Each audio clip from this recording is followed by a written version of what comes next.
네, 안녕하세요. 네, 해상보험론, 해상보험론 2주차. 이게 헷갈리네요. 그죠? 1학기 때는 그 사전 제작 강의가 먼저였는데, 지금은 이게 학사 일정상 오프라인 수업이 화요일에 있으면서 먼저죠. 먼저여서 2주차. 아, 맞나요? 왜 이렇게 헷갈리지?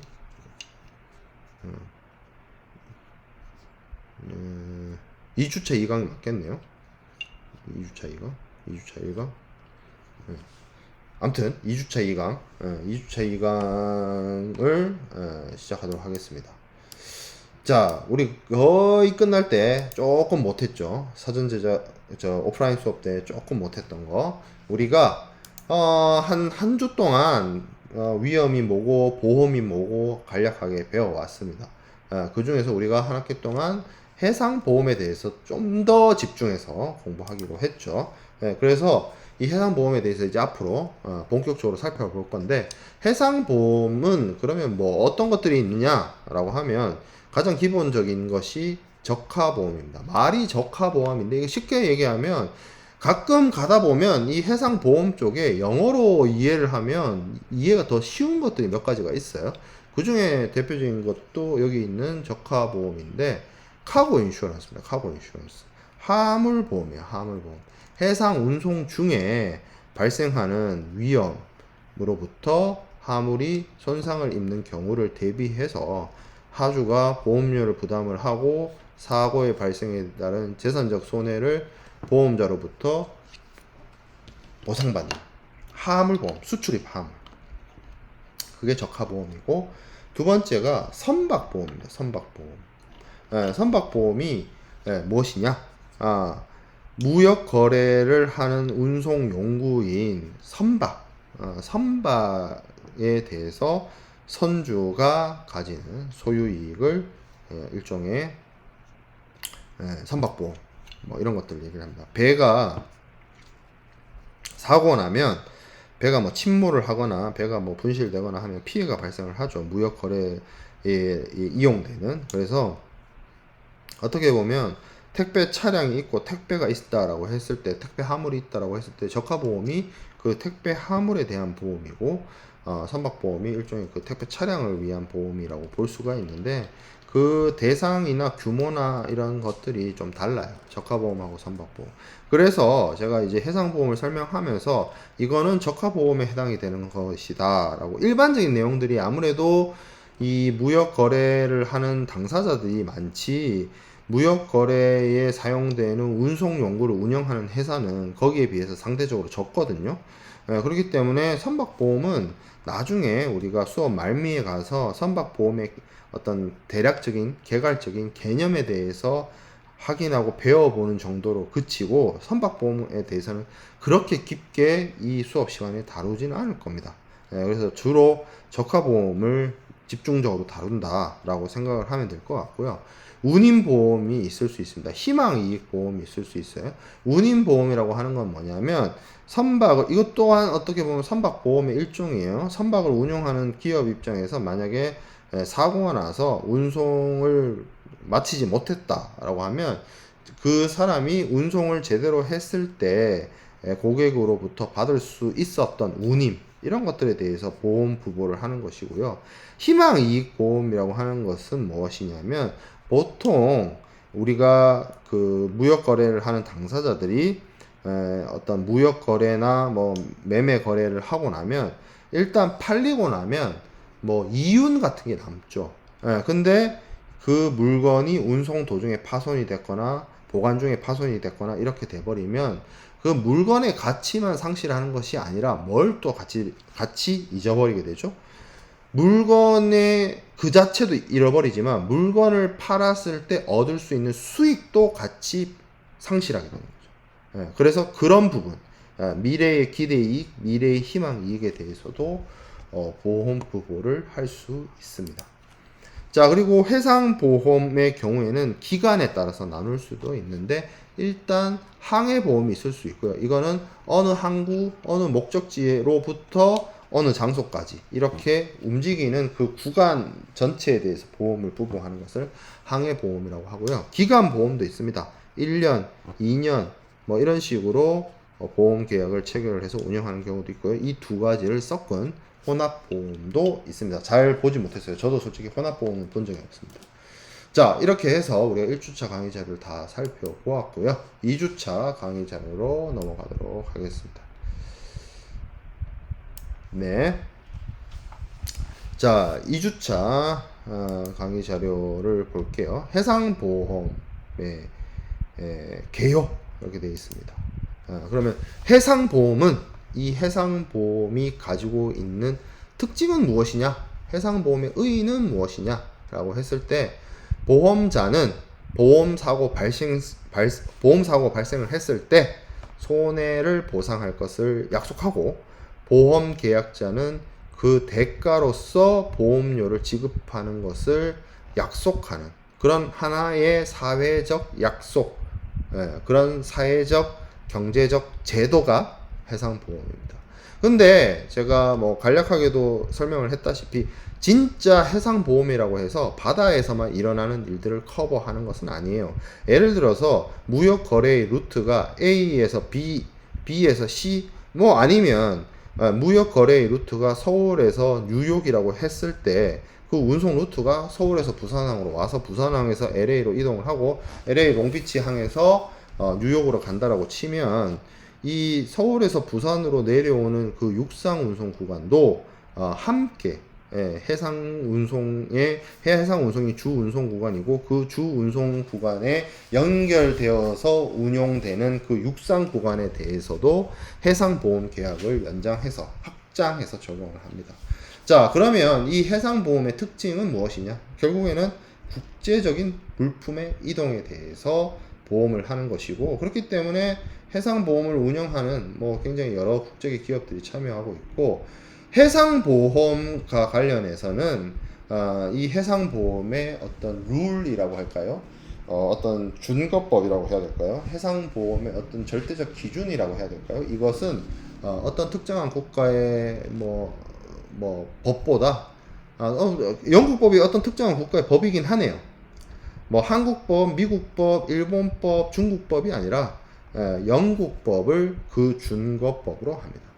어떤 특정한 국제협약이나 이런 것이 아니라 영국법 그 자체가 국제적인 해상보험의 준거법 역할을 수행을 하고 있습니다. 자, 그리고 제가 앞서서 설명을 드렸던 것처럼 육상 구간도 포함시킨다는 거죠. 익스텐션 돼가지고 그 부분이 해상 구간과 육상 구간이 어떤 혼합되어 있는 형태를 띄어가고 있고요. 그리고 다양한 위험을 담보합니다. 해상에서 발생되는 여러 가지 위험뿐만 아니라 여러 가지 뭐 경제적 손실이라든지 천지지변이라든지 여러 가지 다양한 위험을 담보하는 것이 있고요.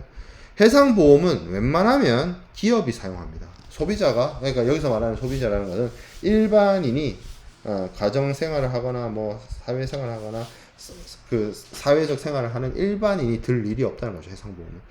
그러니까 일반인, 자연인, 사인은 자신의 건강과 관련된 생명보험이나 하다못해 자동차 보험 정도는 들 수 있으나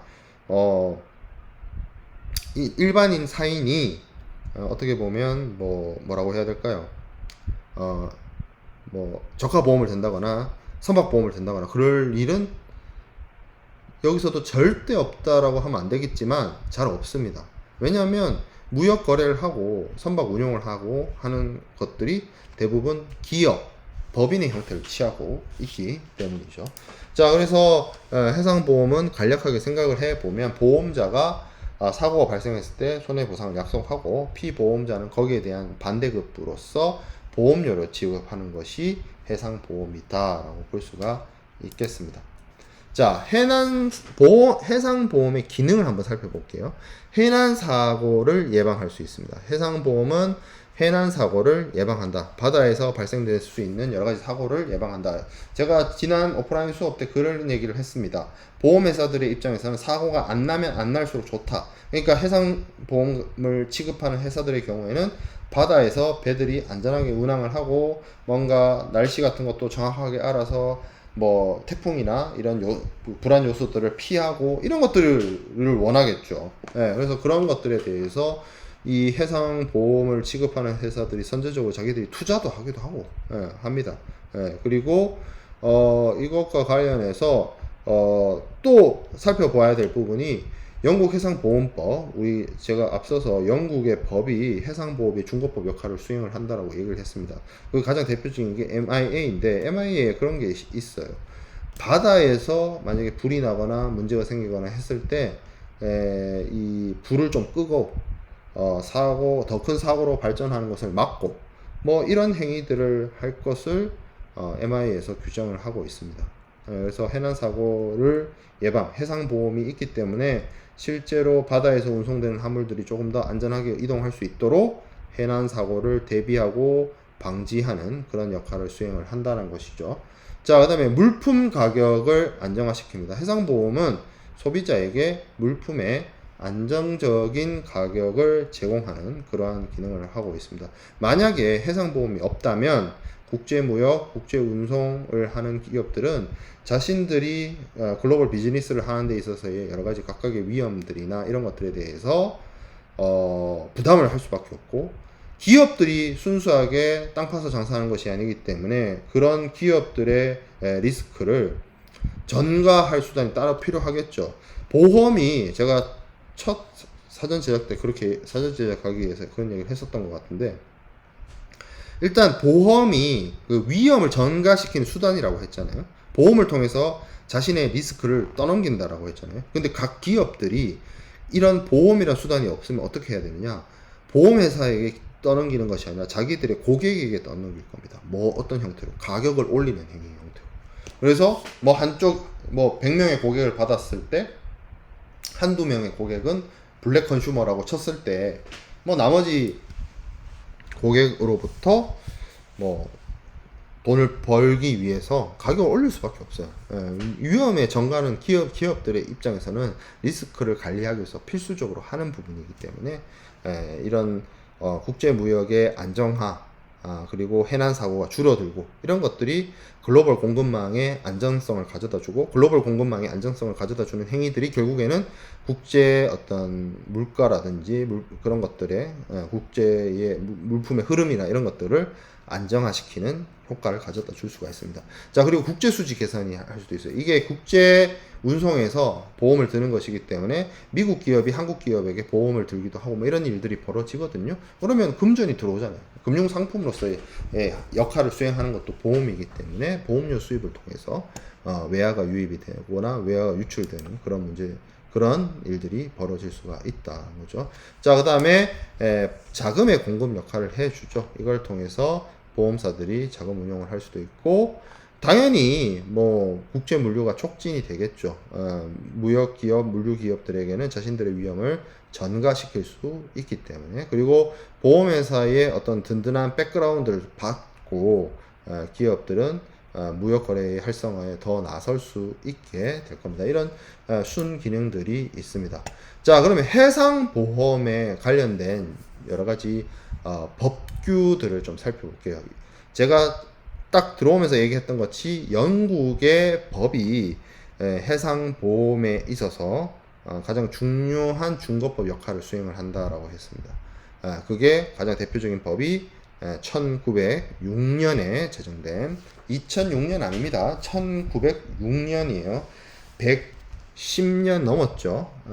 120년을 향해서 달려가고 있는 가장 오래된 법인데, 사실 MIA보다 더 오래된 법이 많아요, 영국은. 이게 이런 부분에 있어서도 제가 한번 설명을 드렸던 것처럼 영국의 법 체계, 영미법이라고 하죠. 영국이나 미국, 호주, 캐나다 이런 계열들의 국가에서 사용되는 법 체계인 영미법과 프랑스, 독일, 뭐 중국, 일본, 한국 이런 국가들이 사용하는 대륙법. 대륙법. 왠지 대륙법 하니까 뭔가 중국에서부터 시작됐거나 뭐 이런 느낌적인 느낌인데, 여기서 말하는 대륙법의 기원은 나폴레옹의 프랑스 민법부터 시작해서 막 그쪽으로 올라갑니다. 아무튼 거기서부터 시작됐어요. 거기서부터 시작된 법 체계인데, 일단 여러분들이 살고 있거나 아니면 여러분들이 공부하고 있는, 유학 와서 공부하고 있는 대한민국이란 나라는 대륙법 체계입니다. 어쨌든 그래서 대륙법 체계 국가가 바라봤을 때 이 1906년에 제정한 법을 아직도 보고 있다는 거, 아직도 적용되고 있고 개정 폐지되지 않고 사용되고 있다는 점이 좀 놀랄 노자이긴 한데, 영국의 역사와 전통을 존중하고 영국의 그 어떤 영미법 체계상으로 봤을 때 1906년에 제정된 법이 아직도 쓰이고 있다는 것에 대해서 그렇게 놀랄 일은 아닌 것 같아요. 영국 사람들 기준으로는. 어쨌든 이 법이 굉장히 중요한 게 뭐냐면, 이 법이 만들어질 당시 이전에도, 1906년 이전에도 해상보험제도는, 근대적인 형태의 해상보험제도는 존재했습니다. 그래서 이 MIA가 만들어질 때 영국에서도 법을 만들기 위해서 그냥 하루아침에 뚝딱 하고 만든 게 아니겠죠. 그 이전에 해상보험과 관련돼서 여러 가지 보험자들이나 피보험자들 사이에서 이루어지는 계약이라든지 그들 사이에서의 여러 가지 법리라든지 이런 것들이 충분히 논의되고 고려되어서 만들어진 게 이 영국 해상보험법입니다. 마린 인슈어런스 액트. 그래서 기존에는 영국이 원래 영미법 체계라는 게 판례 중심주의이기 때문에 특정한 어떤 성문법을 제정하거나 이런 것들이 뭐 그렇게 강하진 않는데, 판례 자체가 하나의 법원이 되어가지고 그 어떤 법률적 효과를 발휘를 하고 후속되는 동일 유사 사례에 영향을 미치기 때문이죠. 그렇지만 이 법이 만들어질 때 기존에 있던 여러 해상보험과 관련된 판례들이나 그리고 기존에 있었던 여러 가지 관행이나 관습들을 정리를 하면서 해상보험과 관련된 어떤 법을 성문 법원으로서 만들었기 때문에 이게 굉장히 중요한 역할을 수행을 하고 있고, 해상보험 쪽에 미치는 영향이 매우 큰, 어떻게 보면 해상보험의 바이블이라고 볼 수 있습니다. 해상보험의 바이블. 그래서 이게 굉장히 오랜 기간 동안 노력을 했고, 기존에 존재했던 여러 가지 판례라든지 간섭을 정리를 해서 만들어냈다. 총 94개 조와 이 보험증권 해상에 관한 규칙으로서 구성이 되어 있습니다. 자, 여러분들도 생각해보면 좀 어이가 없는 게, 1906년 일제에게 조선이 국권을 피탈당하기 전이에요. 1906년이면 을사늑약 체결 다음 해예요. 그때 왕이 고종 황제. 고종 황제가 왕이었어요. 뭐 황제였죠. 대한제국을 만들어가지고. 아무튼 뭐 조선 왕조로 치면 고종. 1906년에 만들어진 법이니까 그 법을 100년 넘게 썼다는 것 자체가 굉장히 경이로운데, 영국 사람들도 답답했겠죠. 답답했을 겁니다. 답답해서 법을 만들어요. 그게 인슈어런스 액트 2015. 그래서 만들었는데, 자, 생각해 봅시다. 제가 이렇게 얘기하면 많은 사람들이 오해합니다. MIA 폐지, 인슈어런스 액트 2015를 쓴다, 이렇게 생각할 수 있는데 아니에요.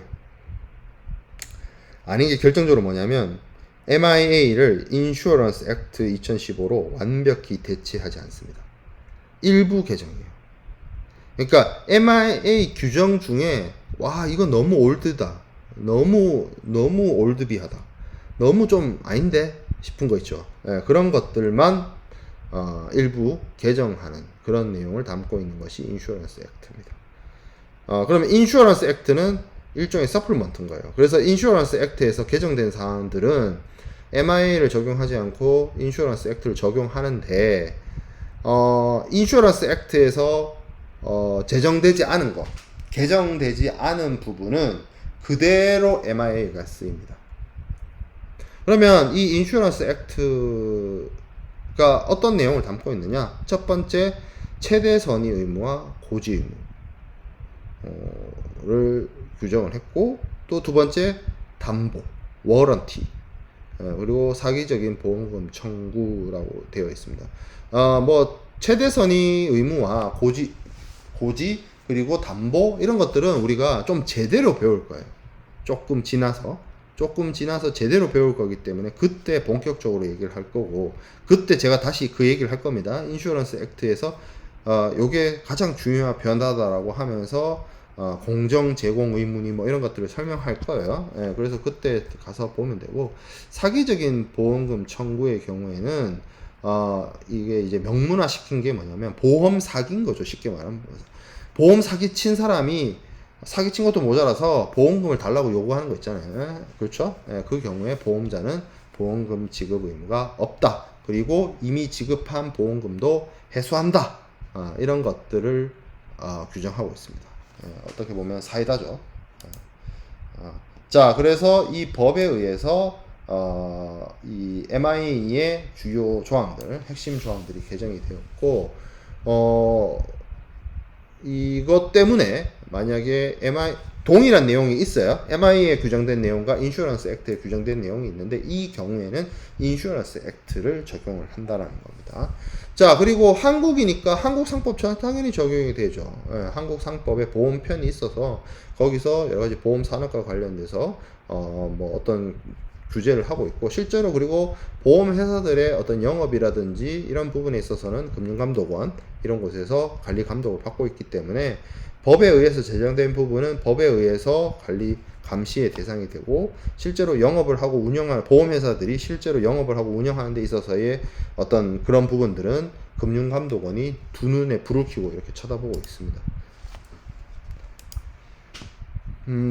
자, 그러면 한국에서 한국 사람이 한국의 보험회사랑 보험계약을 체결한다라고 했을 때 어떤 법이 적용되느냐? 영국 법이 적용이 됩니까? 한국 법이 적용이 됩니까? 라고 했을 때는 만약에 이 보험이 해상보험이 아니라면 논의할 필요 없이 한국 법이 적용되죠. 한국 사람이 한국 보험회사에게 한국에서 보험을 들어요?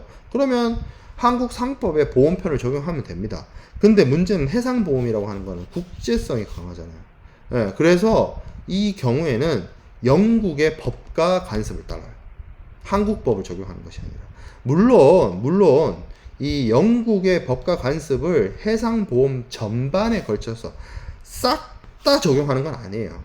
주로 보험자의 책임, 그리고 보험금 결제, 보험금 지급 이런 부분에 있어서 영국의 법과 관습, 이게 보험금을 지급해야 되는 것인지 아니면 보험제가 면책이 되는 건지 뭐 그런 것들에 대한 부분이고, 보험 사업, 보험도 일종의 보험사들이 운영하는 사업이잖아요. 뭐 그런 부분들, 그런 것들에 대한 거는 당연히 한국법을 따라야죠. 그런 차이들이 있습니다. 자, 그 외에도 영국법과 한국법을 제외하고도 어떠한 영국의 그러니까 그 해상보험과 관련된 법규가 있느냐라고 하면 요크 엔터프 룰이라는 게 있습니다. 요크 엔터프 룰은 제가 요런 게 있습니다, 여러분들 이러면서 이야기하고 말 텐데요. 이게 이제 왜냐면 이 개념을 여러분들이 아직 설명을 듣지 못했기 때문인데, 공동훼손이란 게 뒤에서 해상손해를 공부할 때 배우게 될 겁니다. 그래서 그 공동훼손을 배울 때, 그 공동훼손이 어떻게 보면 한 배를 탄 사람들 사이에서 희생이 발생했고, 그 희생을 통한 수혜자들이 어떻게 보면 나눠서 그것을 책임지는 방식인데, 그 나눠서 책임지는 방식, 분배하는 방식, 그거를 규정해 놓은 것이 일종의 요크 엔터프 룰에 해당이 됩니다. 이것 또한 우리가 해상 손해를 공부하는 시점에 갔어서 거기서 다시 한번 공동훼손과 관련된 내용들을 다룰 거고, 이 공동훼손을 취급하거나 공동훼손을 하는 거에 대해서는 상당히 복잡한 내용입니다. 이게 제가 왜 복잡한지는 공동훼손 가서 다시 설명을 하긴 할 텐데, 이게 이것만 해도 저도 와, 이런 내용이 있냐, 이게 케이스마다 다르거든요. 왜냐면 이게 어떻게 보면 해상보험도 케이스가 계속 사건이 발생하면서 쌓이는 케이스인데, 야, 이게 이렇게 복잡하다고 할 정도로 깜짝깜짝 놀랄 정도로 공동훼손을 처리하는 과정들이 어렵거든요. 그래서 그거를 하기 위한 규정이기 때문에 여러분들에게는 이게 그 어떤 수업 목적상 맞지 않다. 대신 이렇게만 정리하고 갈게요. 해상보험과 관련된 법규 중에 요크 엔터프 룰이 있는데 이거는 뭐다? 공동훼손이 발생을 했을 때 정산을 하기 위한 국제규칙이다. 그럼 공동훼손은 뭔데? 해상손해의 일종이다. 해상손해는 뭔데? 해상에서 발생된 손해다. 그거 뭐냐? 우리 조금 있다가는 아니겠죠. 학기 중에 충분히 배울 겁니다. 그래서 다시 그때 제가 리마인드 하도록 하겠습니다. 자, 그럼 해상보험의 기원과 발전인데, 요